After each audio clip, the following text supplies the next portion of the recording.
Dear friends, today is my turn to present a very special and very representative guest for me, Dr. Attila Demkó, head of the Center for Geopolitics at Matthias Corvinus Collegium, Budapest, Hungary. Hi, Attila. Hi, thank you very much. Thank you very much for your agreeing to take part in this interview, because we have a lot of questions and on general situation in the world, and of course on the Ukrainian-Hungarian relation, which should be much better than now. Ukrainian-Hungarian relations in recent years are complex and contradictory. In many cases, so on the one hand, the Hungarian people and state have taken in several hundred thousand of Ukrainian refugees starting from the war and provided a significant, very important humanitarian assistance and supported a most program in European Union and NATO countries for Ukraine.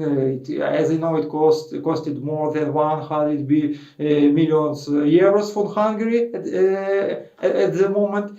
But at the same time, the Hungarian demands regarding the provision of school education in Ukraine in Hungarian language are maybe a matter of contention between our countries, and perhaps even a barrier for Ukraine gain to the status of member of European Union for nowadays. What does Hungary really want in this matter? Yes, thank you very much for this opportunity, and it's very important to make a clearer picture for the Ukrainian public, since I think the picture is not clear in Ukraine, and also in Ukraine I think there is a lot of propaganda. Some of it is coming from Russia. So I'm afraid that that Russian propaganda is working in Ukraine, it's working in Hungary. And it's happy to see the two countries in a not very good relationship. So the main point is, whatever debates we have, we should talk. And if we don't talk, and if we just see each other as a problem, then it serves only one country's interest, and that's not Ukraine and Hungary. And you can find out which country is that. As for the relationship, we have to start in 1991. So Hungary was the second country to recognize Ukraine after Poland. And for Hungary it was very important always, and coming from the first Prime Minister József Antal to Orbán Viktor, that there is an independent, strong Ukraine between us and Russia. And Orbán Viktor also said it many times, and I don't think it's quoted a lot in Ukrainian media. And from 1991, I think until 2014 we had excellent relationship. Maybe the Ukrainians didn't think much about Hungary because it's not Russia, not Poland, so a smaller country. But the view from Hungary was generally positive of Ukraine, and the main reason for that was the good treatment of the Hungarian minority in Zakarpatskoye Oblast. And actually, emotionally, there are many other aspects in the relationship, but emotionally this is the most important. So for Hungary, not only the treatment of the minority itself, so we talk only about the education law and language law, but also the treatment of Hungarian historical places, Hungarian statues and memorials, cemeteries, and the dignity of Hungary is an issue. And I think, of course, you had the revolution of dignity, but many felt in Hungary that the dignity of the Hungarian community was hurt in Ukraine. And I know that it will surprise most of you, but actually that was the impression of Hungary, that a lot of Maidan, or some of the Maidan people, thought that it's the minority languages, the minority cultures are a problem. And I was at the first meeting of Hungarian Minister of Defense and Ukrainian Minister of Defense just before the first invasion of Ukraine, so the Crimea invasion. And I think it was February 2014. And the only thing we asked from Ukraine in return for full support of NATO and the EU is not changing the language and the education situation of the Hungarians, and not changing of the good approach of Ukraine to Hungarian history. And we were very grateful for many things for Ukraine before 2014. And unfortunately, we saw that these pleas, and these were polite pleas at the time, were not listened to in Ukraine. I've been many times in Ukraine, including the Atoll, including Zaporizhia, Dnipro, but many other places at the front lines of Ukraine. So I understand what is aggression and what is war, and it's terrible. And all the complaints we have seem to be small for Ukrainians, since Ukraine is being destroyed every day. And we talk about laws and statutes and these things seems to be small. But for Hungary, it's not really clear why is it so important for Ukraine. Why, for example, the EU languages could not have the same like the Tatar language. That was our proposal, that Hungarian, Polish, Romanian should be like Tatar. And it's also very important to understand, and I don't think it's understood in Ukraine, that Hungarian language is present in what is today Ukraine for 1,300 years. So it's not something which came from Asia or, well, of course, the Hungarian language originally was born in the region of the Ural, but actually the Hungarian nation as a people was born here. What is Hungary? What is Zakarpatskoye Oblast? What is Transylvania? How long Hungarians live in Zakarpattia? Well, the Hungarian state was established what is today Zakarpattia. So that's why, for example, the so-called Verecke Pass and the monument of the Verecke Pass is so important for Hungarians, and that monument was attacked several times. We don't know if it was Ukrainian nationalist or Russian provocateur, but it was put on fire, it was damaged by hammer, and when Hungarians go there, and I was there after one attack, they feel bad. So the establishment is 895 according to history, and this is the point of entrance of Hungarians to the historic Hungarian state.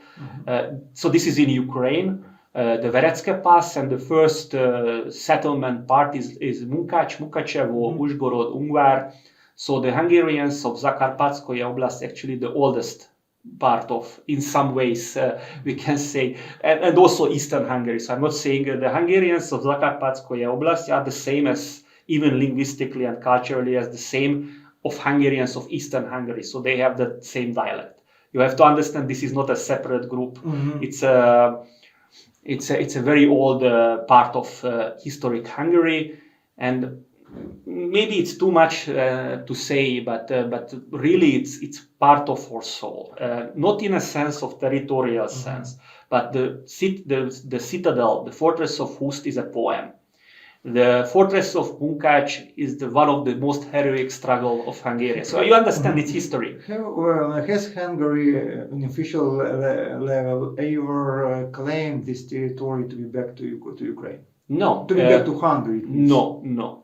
So it's very important that we had a treaty of friendship, and because there are a lot of right-wing politicians that say that Hungary is going on to take it from Ukraine, to break the territorial integrity of Ukraine, and there are some politicians in Hungary also right-wing which are trying to make a sign for it.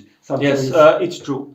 So we have a party which has about 8 to 10% of the vote, which is it's not saying exactly directly, but had such statements which are very unhelpful.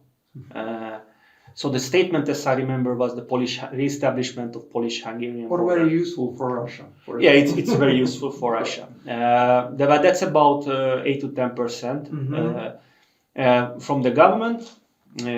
From the government of Orbán Viktor, and from all the governments starting in 1991, Ukraine was recognized fully within its borders with full territorial integrity and sovereignty, and this is said after the first and second Russian invasion too. So I think it's a big misunderstanding in Ukraine. We accept the border.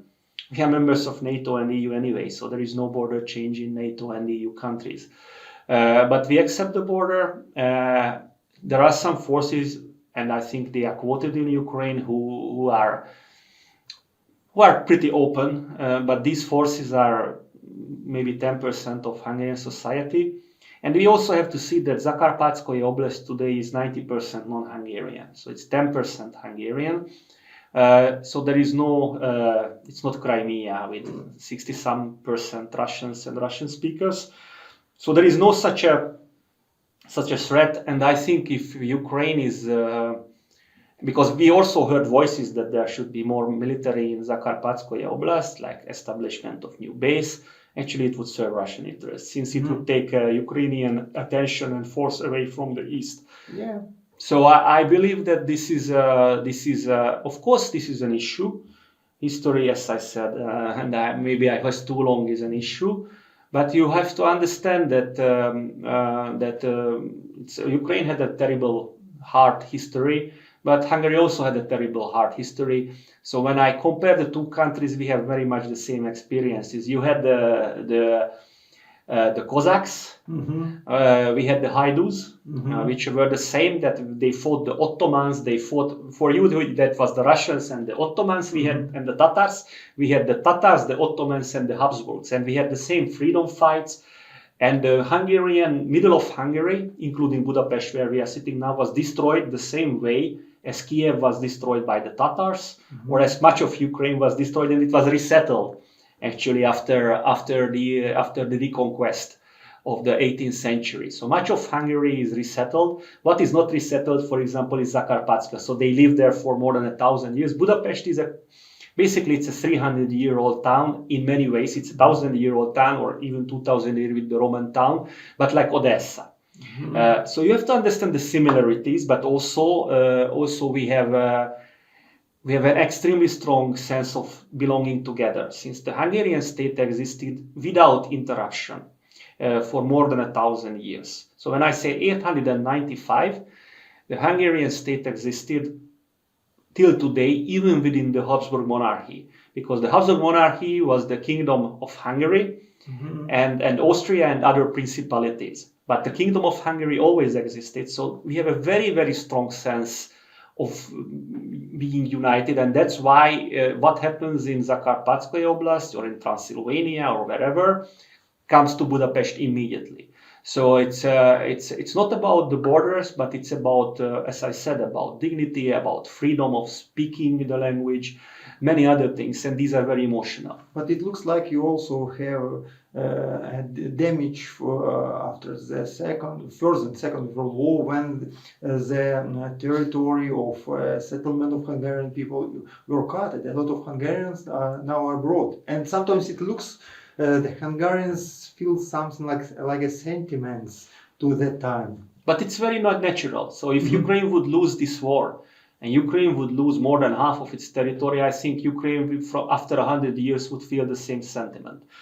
So to say, sometimes they say that it was a just settlement, but actually the borders are not the ethnic borders. The borders are railway lines and rivers. And basically all the railway lines and important rivers and mines were taken from Hungary, not only the people. So there were 10 million Hungarians in old Hungary, and 3.5 million were transferred to the neighboring countries without any vote. There was only one country after the First World War. After the First World War, and there was only one country. The border is established with a vote. That's Austria. And the people, even the German-speaking, mostly voted for Hungary. Because it was a 1,000-year-old state with a big tradition. So Hungary is not only a country, it's in the stones of a 1,000-year-old, very prestigious country. Maybe it's not known in Ukraine, but if you look at the map of Europe, mostly you will find Hungary. So this must be understood. The biggest shock for Hungary was not Zakarpatskoye Oblast, but Transylvania, which is now it is part of Romania. Part of Romania, which had at the time 1.7 million Hungarians. Today it's 1 million. So when we are speaking about education, we see a terrible assimilation of our people. We see disappearance town after town. So that's why we are, maybe it's not understood in Ukraine well, but that's why we are so nervous when schools are because the Romanians did the same. Well, you don't need this schooling, you must learn Hungarian. So they first disbanded the university. There was of course, in Hungary, there was a Hungarian university in Transylvania. They disbanded the university first, then they started with the middle schools, and at the end, in the Ceausescu regime, they even started to attack the primary schools. So we had bad experience, and I see that many Ukrainians think it's good intentions from Ukraine that Hungarians should learn Ukrainian, and I agree. Hungarians should learn better Ukrainian. That's a problem. But forcing will not work. I have to, please let me give you one personal example. I was forced to learn Russian for 6 years because we were occupied, of course, by the Soviet Union against our will in 1945 and again in 1956. And they introduced Russian into our schools. You know who learned Russian in Hungary? No. Nobody. I learned for 6 years. I speak a little. I understand a little. At 6 years, 4 hours every day, we resisted. And if there is an outside pressure to learn a language, it will be immediately resisted. So it should be more like, done in a clever way. And I think the Ukrainian approach was more like forcing than a clever selling of the goods. Because it's a good thing to speak, of course, well, the state language. It's not a question. But forcing and being impatient, Hungarians are very stubborn, and the Russians and the Soviets learned it the hard way because we were the first to rise against them. And when you come to Budapest, and I really advise, one of the biggest Soviet military cemeteries are here because it was a very big fight in 44 and 45, and also in 56. So it's not about Hungary being pro-Russian or liking the Russian. It's unfortunate the problem on an emotional level is between the two countries. Coming back to nowadays, what Hungary now want is the sphere of school education? What your clear demands for now? Yeah, I think it's very important to understand that what Hungarian government said, that until the end of the war, we don't want this issue to be disturbed, since Ukraine has much more important things to do than to deal with the school issue, to deal with the languages. So we understand, of course, it's a massacre of people, it's destruction of town after town. So the laws are not important. And but our problem now that it's becoming not only the same, but it's becoming worse. So we see that even more steps are taken, and I understand that Ukrainians don't like that Hungarian government does not provide weapons to Ukraine. I understand that Ukrainians don't like it. But the problem is that we see that because the Ukrainians don't like Budapest policy, they are punishing the local Hungarians. That's Ukrainian citizens. Yes, who are Ukrainian citizens who are fighting for Ukraine, and to me, it's like again a very unwise policy from Ukraine to punish Subcarpathian and Zakarpatskoye Oblast Hungarians. There was a removal of a statue in Mukachevo, in Munkac, that was emotionally very hard to swallow for Hungarians. And again, I understand that in Ukraine there are full towns destroyed, so it's nothing in that bigger context. But you must understand that most Hungarians has no idea really what is happening on the front lines. I do, because I have been there. But most people just don't follow the news. They deal and they hear this more.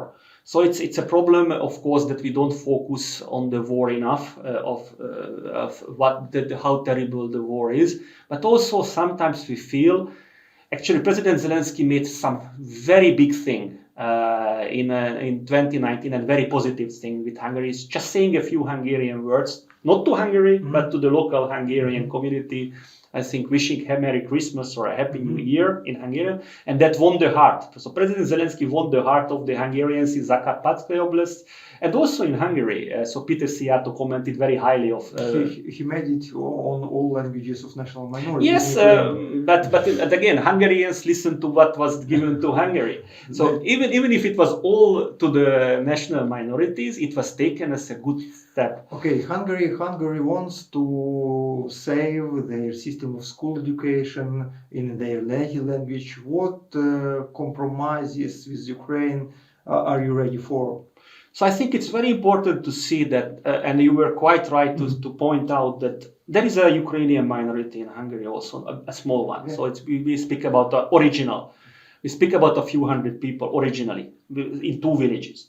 But we have now at least 100,000 Ukrainians in Hungary as refugees, and some of them actually are staying. So, or maybe staying longer. And they may become a new minority in 10 years and 20 years. So it's very important that Hungary officially recognizes Ukrainian minority officially, which means that Ukrainian minority can use the flag, can use the national symbols, like the trizub, in Hungary freely, everywhere. You will see many Ukrainian flags now in Budapest. Most of them are not for the minority, but for, let's say, to support Ukraine. But it officially can be used. So it's not just, not a problem, but it's officially promoted to be used for the minority. I know there are also many of Ukrainian monuments in Hungary. Yes, there is the statue of Taras Shevchenko.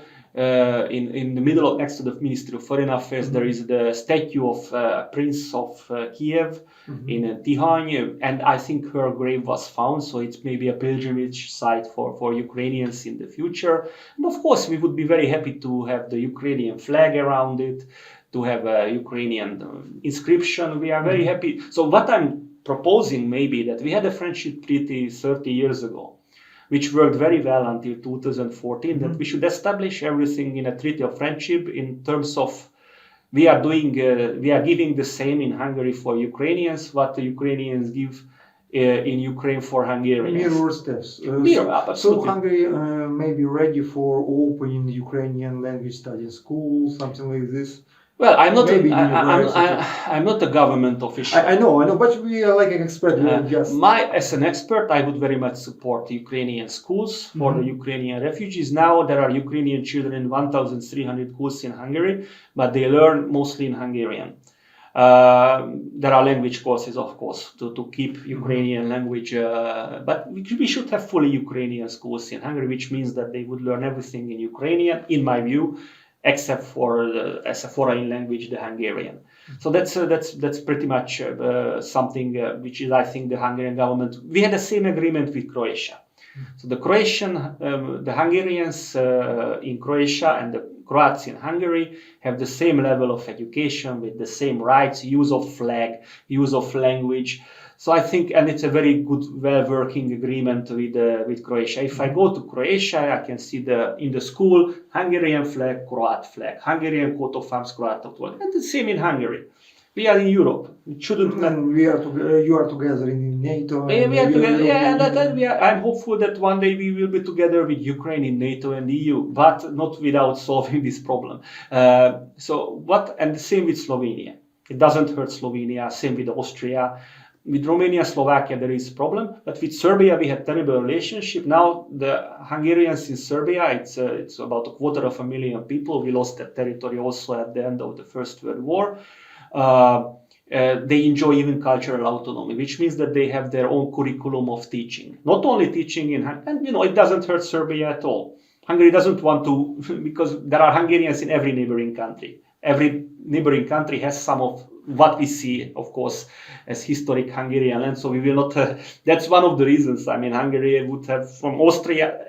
Every country got something in at the peace treaty of Trianon. How is your attitude to the Romanian scenario? What I mean, Romania and Ukraine made an agreement that all these language problems will be resolved after the war.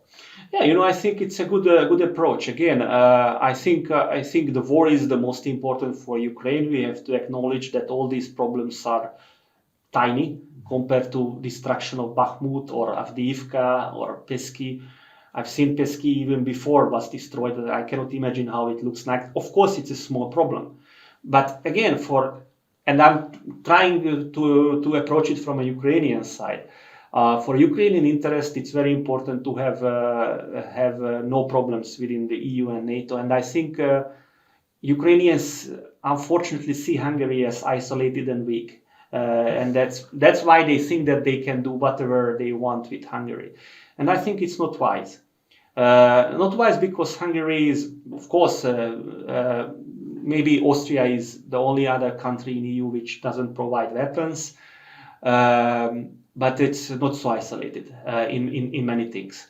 And again, I think with Poland, if you look at the map, and it's important to look at the map, the best roads to the west goes through Poland, but the second best road system to the west goes through Hungary. And Ukrainians should know that the grain of Ukraine is going through Hungary before the war 40,000 tons, now 2 million tons. It's near one. Is 20% of Ukrainian grain which is exported every year. Yeah, it's Hungarian railway system. Much.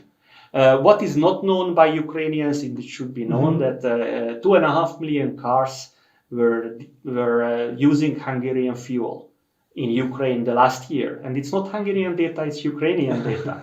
But it's not Hungarian fuel. It's like it looks like it's Russian fuel. Yes, and this is the most, and this is what I think Ukrainians should understand, that relatively okay relations between Hungary and Russia allow Russian oil to come to Hungary and Slovakia. The Slovak oil company is also in Hungarian hands. So it's the MOL oil company. It's refined in Hungary and it's sent back to Ukraine to fuel cars and maybe even tanks. So it's not only humanitarian aid what Hungary is giving, and I think Ukraine is paying for this. But Hungary is also paying a big money for the transfer of the oil, so it's beneficial for both countries, but in a way very beneficial for Ukraine. So many of the viewers and listeners has Hungarian diesel oil in their cars, which is partly made of Russian oil. This is, of course, sounds terrible. But practically, it's good for Ukraine to have diesel oil. No, because otherwise it would be much harder, because we have a pipeline system connecting, and you don't have a pipeline system from the United States. Almost all years of the war, we used Russian diesel to our tanks every time. What is the story behind about the Viktor Orban's visit to Ukraine? It was announced that the visit will be, then it was announced that the visit will not be, before Ukraine will not resolve the problem with the teaching in school. So again, I'm not a government official. I cannot really tell you much about it. That's for sure that the Hungarian president visited Ukraine. It was not a big news in Ukraine, but she visited Kiev. And I think there is a plan for Viktor Orban to visit Ukraine. I think, I cannot speak on behalf of Viktor Orban, but reading his statements, he has a high appreciation for bravery of Ukrainian people. I don't think it's ever quoted in Ukraine, but he said it many times. And he has an appreciation for the bravery, personal bravery of President Zelensky, because it was a personal bravery what happened in the first days of the invasion in February 22. And actually, I think it should be. Unfortunately, I see that always the bad things are quoted in Ukraine, and the good things said by Hungarian leaders are not quoted in Ukraine, like support for territorial integrity, sovereignty, and of course, acknowledging the heroism of the Ukrainian military, of the Ukrainian people, and of course, the personal bravery of President Zelensky. I think there are negotiations. It's much of politics is behind the scenes. I saw a news yesterday that the number 2 of the foreign ministry is going to Ukraine. Here at MCC, we invited Pavlo Klimkin. He had a speech yesterday at this very exact location where we are, and he had a great speech, and we had some great talks, and he met Hungarian also politicians. So we are trying to engage Ukraine. I think the government is trying to engage. We as a think tank trying to engage Ukraine. And I think it's very good that we are talking now. And in Ukraine, and not only in Ukrainian media, and not only in Ukrainian media, Hungary is often called the Russians and Putin's advocate. Reminding the numbers of attempts to block the sanctions, create exceptions from these sanctions, and continue trade with the Russian Federation. How can this policy be explained, and how important are Russian energy resources for Hungary nowadays? So actually Hungary voted for all 10 sanction packages. and Hungary voted in the UN always with Ukraine, so not with one exception. As for the exceptions we asked is the pipeline oil, which I said just before that it's going back to Ukraine too in the form of diesel oil. And we asked for, and we were very much against gas, natural gas. You have to understand a peculiar Hungarian thing that we changed from coal to natural gas in the 70s and 80s almost completely. So we are not like Poland, which means also that the air is much clearer. So in Budapest, maybe you experienced that.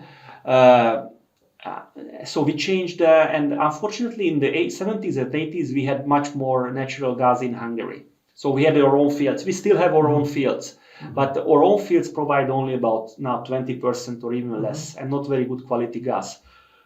And unfortunately, we don't have ports. So there is only one LNG port, which is in Croatian hand, near Rijeka on the Adriatic Sea, and it's not enough for Hungary. So unfortunately, we need Russian gas. We are trying to change from Russian to, we have agreements now with Azerbaijan. We are trying to create more geothermal energy in Hungary. But of course, we have this dependency, and we ask for to have this out of the sanctions. And of course, we had some. I think we voted for more than 1,200 people to be sanctioned, and companies, and we asked for until now one Patriarch Kirill, which I understand was taken very badly in Ukraine, but it's still one person from more than 1,000. So that's the reality of that. So Hungary is basically, in terms of votes and sanctions, is 99% like the others. Belgium asked for diamonds to be exempted. Greeks asked for shipping to be exempted. So it's not. I think it's not only Hungarian policy. No, and the difference between diamonds and natural gas and oil that we cannot live without heating, while the Belgians could live without the Antwerpen diamond makers could live without the diamond. So that's a big difference. And also, I think the issue of arms is I understand it's taken badly by Ukraine, but we offered training for military medical personnel, and we offered healing for Ukrainian soldiers. Actually, we are doing it since the beginning of the war, which means since I think 2015 or 14.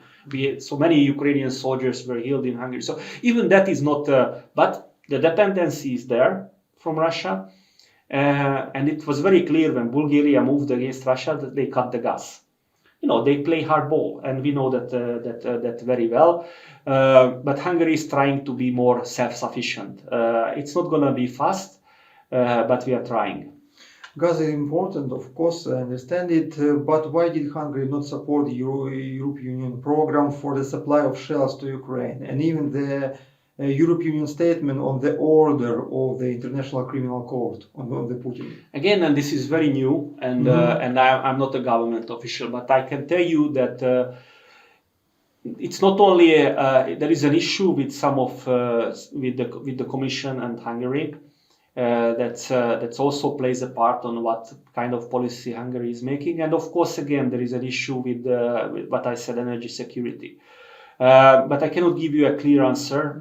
I personally think that we can help Ukraine many ways, and financial help and food, grain export.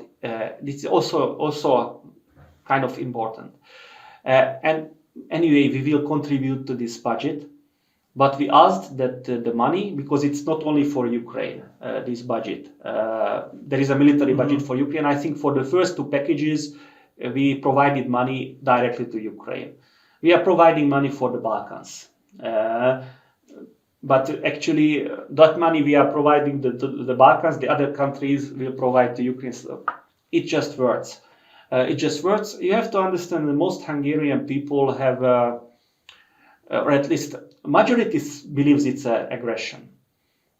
About 2/3 of the people blame Russia for the aggression. And there is less sympathy for Russia than in Slovakia or I've Bulgaria. never seen even one Russian flag in Budapest. There is no Putin picture, there is no Russian flag. You would be very surprised. If you go to Belgrade or if you go to Sofia, you will see much more pro-Russian things. Of course. In Hungary, there is nothing.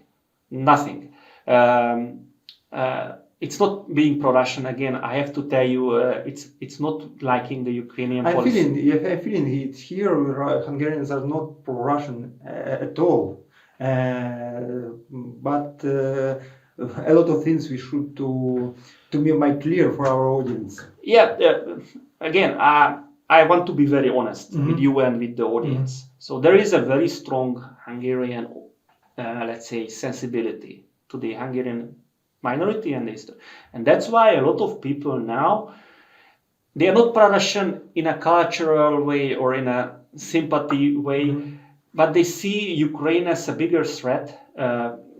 How strange it sounds than Russia, because Russia is far away and Ukraine is next door, and some Ukrainian politicians were talking about deporting the Hungarians. And some Ukrainian politician took down the Hungarian statue, took down the Hungarian flags, took down the Hungarian inscriptions in Zakarpattia. So, Ukraine is big and close. Russia is big and far away. That's... And for me, it also looks like there are many other people who are trying to play in this game between Hungary and Ukraine. From the regional elites, like at Baloga and so on in Ukraine, then ending the Soros and his circumstance, who has a good influence on Ukrainian media. Sometimes a lot of people who are playing around Hungary and playing around Ukraine. I think for some people in Ukraine, and this influence is not always good. Sometimes this influence from that person is very bad. Mr. Baloga was instrumental in creating that statue and rebuilding the statue, because that statue was destroyed, by the way, by the Soviets. So the original of the statue was taken down by the Czechs, then destroyed by the Soviets. So Mr. Baloga repeated what the Soviets did to us. And actually, but he was, in 2008, he helped to rebuild the statue. And now he wants to prove his very strong Ukrainian patriotism with being anti-Hungarian, because he can do it with much less problem if he says the same about the Russians. And I cannot show a picture of Mr. Baloga with Mr. Orban, but I can show you a picture with Vladimir Putin. So maybe he had some close relationship to Russians, and then now he shows his strong patriotism with attacking the Hungarians. Maybe the problem was just smuggling. Yeah, And there are a lot of questions in the border in Zakarpatsky. Yes, it's very easy to be patriotic with attacking a country which will have a limited opportunity and to attack back. And I think for him it's an instrument. And he is one of the persons who put a lot of stuff into Ukrainian media. Some of them is true. So I think there are many articles in Hungary which are unwise or ignorant. And I have to admit that most Hungarians are very ignorant about Ukraine. 99% of Hungarians never traveled beyond Subcarpathia. So maybe they know Ungvar, Uzhgorod or Munkács, Mukachevo, but they have no idea about how beautiful Kiev is, how beautiful Odessa is. I've been, but I don't know any other person who have been more Kiev, yes, but to Odessa, which is, I think, a fantastic town, very few been from Hungary. I absolutely agree. We should to discover each other, even taking account that we are neighbor for the centuries. And how stable is the political situation in Hungary? Viktor Orban is already 16 years old this year, will be. Is there any signs of search for a new leader of the ruling party in Hungary? So you have to understand, and this again connected to Hungarian-Ukrainian relations,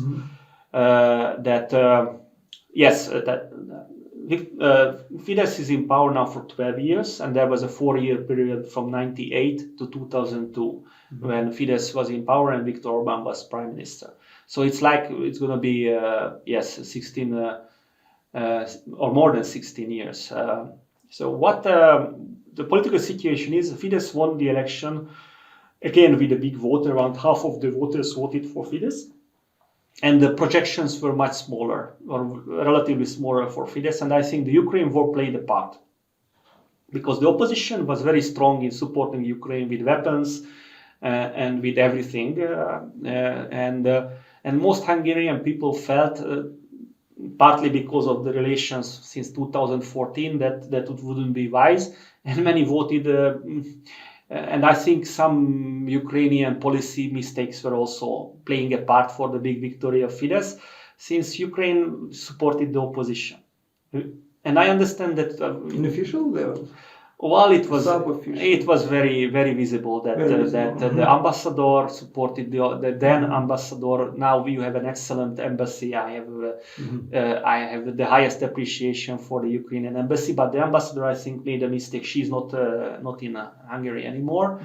And I think Ukrainian politics also made, because election time is always, especially it looked to be a very contested election. It's emotional. And of course, I understand that the war is far more emotional than an election campaign, but still, we live in peace. We don't understand, and it helped not the opposition to feel that Kiev wants to have the opposition to be in power, because many Hungarians said, "Oh, somebody from outside wants the opposition to be in power. Okay, we vote for the government or the current government." You understand, this is human nature. Also, there was a lot of support from the opposition, from the United States and from other countries, and most Hungarians say, if somebody is supported from the outside, then I will vote for the current government. So it's not a magic. I think Ukrainians would feel the same if somebody is supported from the outside to vote for the other, just because of patriotism or because of patriotism in opposition with this influence. Yeah, I think the opposition has made a big mistake in a sense of internal politics. I understand their opinion was to have full support for Ukraine. The opposition leader said that Hungary is willing to send soldiers within a NATO mission to Ukraine. It was not even a question. But he said that. So again, that's what also Ukrainians must understand, that Hungarian society is also split. So there is a big support for Ukraine, especially in Budapest, and especially in a more liberal areas of the countries, while the conservative, patriotic areas are more looking inward and want to stay out of the war. It's a very strong feeling to stay out, because people are afraid of nuclear war. People are afraid of escalation. So that's their feeling. And I understand Ukrainians want support from everyone, full support. But again, this is a reality in Hungary, that majority of the people will not support giving lethal weapons. They will support healthcare. They will support humanitarian aid, giving the refugees everything. But just stay out of the war. It's a very strong feeling in Hungarian society. Because of scary to be involved in the war. In the First World War, we lost 2/3 of our land. We had 500,000 refugees thrown especially from Romania. They lived on the outskirts of Budapest in shanty towns. The Second World War, again, a tragic, very tragic situation with hundreds of thousands of dying. Budapest was destroyed very badly. And I understand Poland had the similar situation, but Poland is neighboring Russia. And Hungary, if we look at the map, is very far from Russia. So we have a different geopolitical situation. Hungary is looking to the south very much because of migration. We had 500,000 people marching through our country in 2015. You could see it was like in a movie in Budapest. So Hungarians have not only Russia, not only the east, but the south too.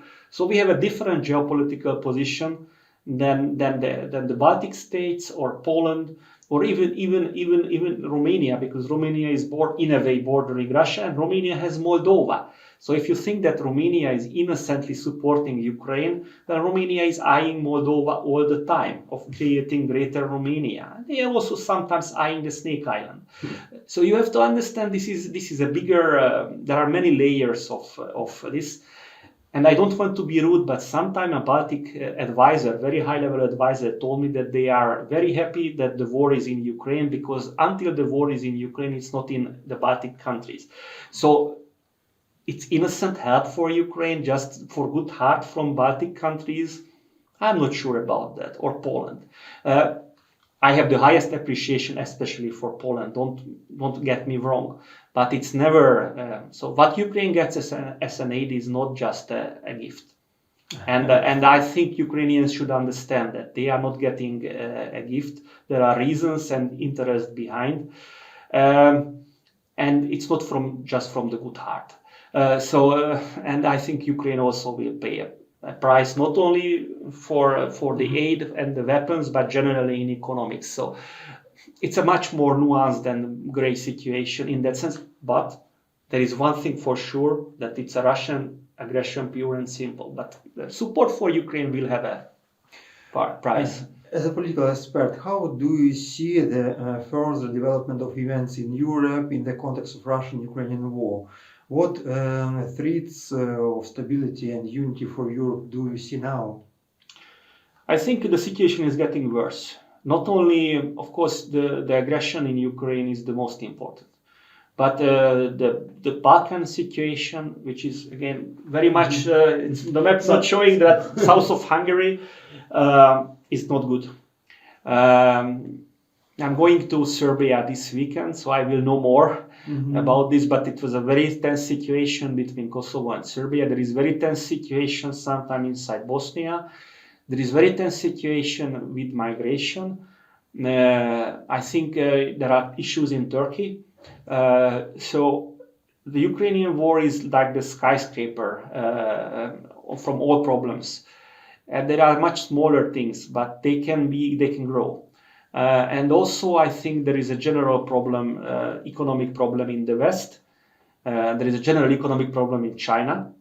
And if the Chinese and the Americans and the Europeans are sick economically, that can create also a firestorm. So we have I call it myself the crisis of the 21st century. So maybe I could copyright it. I wrote about this, the crisis of the 21st century, or the 7 lean years. The 7 bad years are coming. And Ukraine is already in a terrible situation. But in Hungary, we are afraid that the other crises are coming back up, and one of the reasons we are not, it's the smaller reason, we are not giving weapons to Ukraine, because we are arming ourselves to the teeth. So the Hungarian weapons program is, of course, not as big as the Polish, but it's very big. So we are buying the latest equipment from Germany, and we are making the factories too. We are preparing for a Rheinmetall. Rheinmetall is basically a close ally of Hungary. So there was talk that even some things will be made for Ukraine in Hungary, and if it's an export, I think that's a possibility. We have like 3 or 4 Rheinmetall factories under construction, and they will be online. One is online, which is making the best infantry fighting vehicle possibly in the world, together with Puma. It's called the Lynx. It's being made now in Hungary. The first country to introduce it to the army is Hungary. This is a 42-ton infantry fighting vehicle, much better defended than the best Russian tank, because it also has active defense, not only the on the sides, on the steel and the armor. So again, this is not very well known in Ukraine, I think, but Hungary is becoming a serious player in terms of military industry and military too. So it's not just a small and insignificant country, because we were one of the first to see in 2015, seeing the migrant crisis, that the good old world is over. Not only in Ukraine, but in the south too. So we face a crisis in terms of Hungary, east and south at the same time. And I think it's true for Europe. It's not only the east, but the south is a crisis situation too. But as I know, not only the Western industry comes to Hungary, but also Eastern. China is also building a big enterprise here. Yes, maybe the biggest. Yeah, but China is not military industry. So in terms of military, we have 3 countries we cooperate, and it's, please, Ukrainian. Be very careful. Ukrainian viewers, I'm telling it to you, it's not Russian. We don't do anything. We change from the Soviet completely. It's German, Israeli, and Turkish. So we are cooperating with these 3 countries, and partly with the United States. And batteries from China. Yes, but that's not military. Yes, so Hungary, it's a big debate now in Hungary. In Eastern Hungary, there is the biggest such battery factory, I think, in the world, is being built for 8 billion euros, next to one of the biggest BMW factories in the world, which is it's like for kilometers you see the two factories. So actually Hungary is a factory country. Mercedes-Benz country, Audi country, Suzuki country, Opel country, battery country, Rheinmetall country. So it's not what you think. It's not just Budapest and good food and maybe good music or the big planes, but it's a lot more. What are the key interests and fears of European Union countries now, and how nowadays the interest of European countries is suits to the interests of United States and Great Britain? What is going on inside of Western Bloc? So I think there is a problem of losing independent thinking, and Hungary is not popular because we think independently and we are ready to tell our opinion like a devil's advocate within the European Union. And I think we need sometimes independent thinking. But I think many of the views of the US and sometimes the UK is taken for granted. I'm not saying that the Americans are not right many times, because they were right with the Russian aggression and the Europeans were wrong. Yeah, I was wrong. I felt really silly when the Russians recognized the Donbas republics, because then I realized that there will be war. But unlike you, who realized it months before, I realized that there will be war 3 days before. And this is a big mistake from an analyst, I have to admit. And the Europeans made a big mistake of misunderstanding Russian intentions. And that's why we are now following, or most European countries following US. And the Americans were again right. But it's always the American interest is the same as the European, I'm not sure. And also Europe needs much more internal strength. And so I personally really believe that we have to rearm Europe.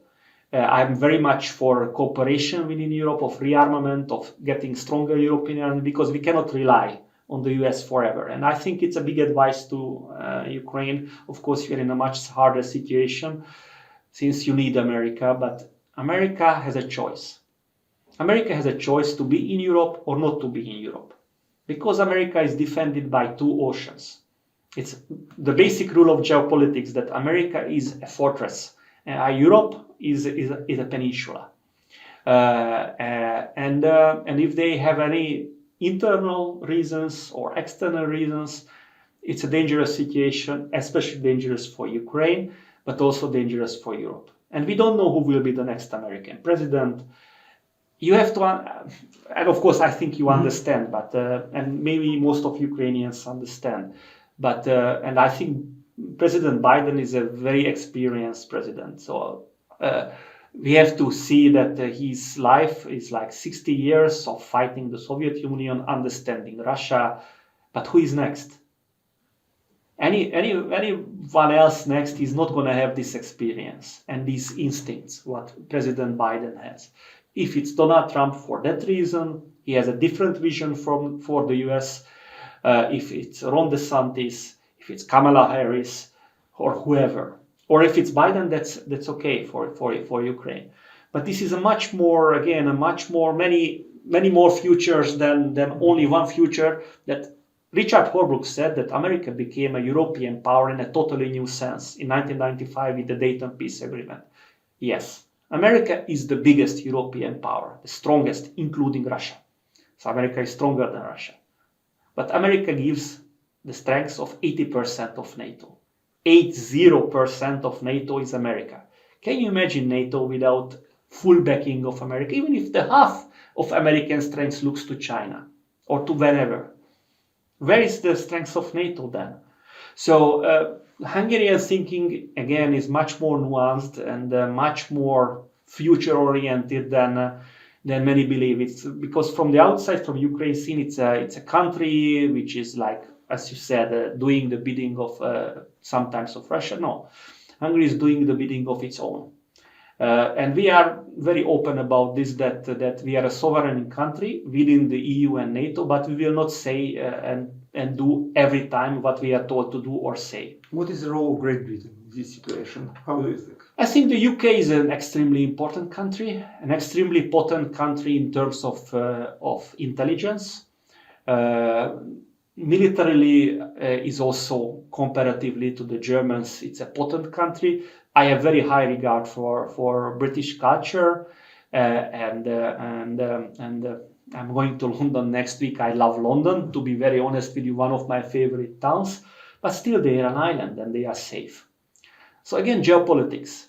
The Brits can have a much bigger leeway, room of maneuver than any other European country, because they have the English Channel between them and continental Europe. So they had much more leeway to resist Hitler, they had much more strength to resist Napoleon, and they have much more strength and independence to resist Putin. Yes, but they have the English Channel. For Hungary, we don't have English Channel. For the Baltics, they don't have English Channel. So sometimes I feel that the Brits are too brave and too aggressive. I understand that they were basically attacked by Russia, since the Skripal case is a terrible thing, or what happened with the polonium poisoning before. So these are terrible cases, and I understand the Brits felt very bad about this. But sometimes I feel that they are even braver than the United States in resisting Russia. And if they give advice to Ukraine, I'm not sure it's always the wise advice. But I don't see the cards. I have high appreciation for the UK, but the geopolitical situation is simply different. How dangerous is the cooperation between China and Russia? Very. To be very short, I think we underestimate this. I think it started a long time ago, and it's not out of the blue. I tell you one example. Before the invasion of Georgia, which was the first really invasion to stop NATO, it was after the Bucharest summit, it was during the Beijing Olympics. But before, a few days before it happened, Russia gave up territory to China. So when you hear Russia giving up territory to any other country, and it happened a few days, that was a long negotiation, and Russia gave up like a few hundred square kilometers. But there was a war before that, the Ussuri River between China and the Soviet Union. For that same time, Russia gave it up. And what we know of not for sure, because you are sure when you are inside the room and you hear yourself. So I'm in this business for a quarter of a century, and I heard a lot of rumors. But I think Russia had cooperated before the invasion of Ukraine. And if one country was asked for not permission, but at least cooperation, that was China. And China China is a very important country, extremely talented people. But you have to understand that Chinese are very frustrated with the West for historical reasons. I'm a historian partly by training. China has some reasons to be frustrated with the West because of colonial adventures, because of humiliations. And I think now they feel it's time to repay. And Russia's aggression in Ukraine, I'm not saying it's good for China, but it can be now, because we don't see what will happen in the future. But if Russia is not fully defeated and doesn't change the regime in Russia, then Russia will be even more dependent on China. So China will get Russian resources, Russian technology, because Russian technology in some segments are still superior than Chinese, like submarines, maybe engines for fighter planes. And Russia and Ukraine will get more and more Russian resources instead of Europe, cheap resources. So who is it giving advantage? It's giving advantage to China against the West, because US resources, US gas will be always more expensive than Russian gas. So these calculations are not always made. And of course, again, for Ukraine, it's survival. That's number one, or the number one thing to do. But for other countries, it's a word. Everybody, at the end of the day, we can talk about international system. We can talk about rule-based order. It's over. So every country is for itself. This globalization pattern which happened before is over. What I think we will see separate, and it's an American idea, I read it in an American assessment, separate silos, separate words. So it's not going to be the Ruski mir, Mhm. it's going to be the Chinese mir, and Russia within the Chinese world. And there will be an American, hopefully a European world, but it means a totally different new world in the next few decades. And I'm afraid it's going to be a much more challenging world. Thank you very much to Dr. Attila Demkó, head of the Center of Geopolitics at Matthias Corvinus Collegium, Budapest, Hungary. Thank you a lot for participation in this program. Thank you, colleagues, friends, and viewers for watching this video. Don't forget to subscribe, and I will add you a few articles of Attila Demkó to the description of this video to know better and wider about his very important work. Thank you. Bye bye. Thank you very much.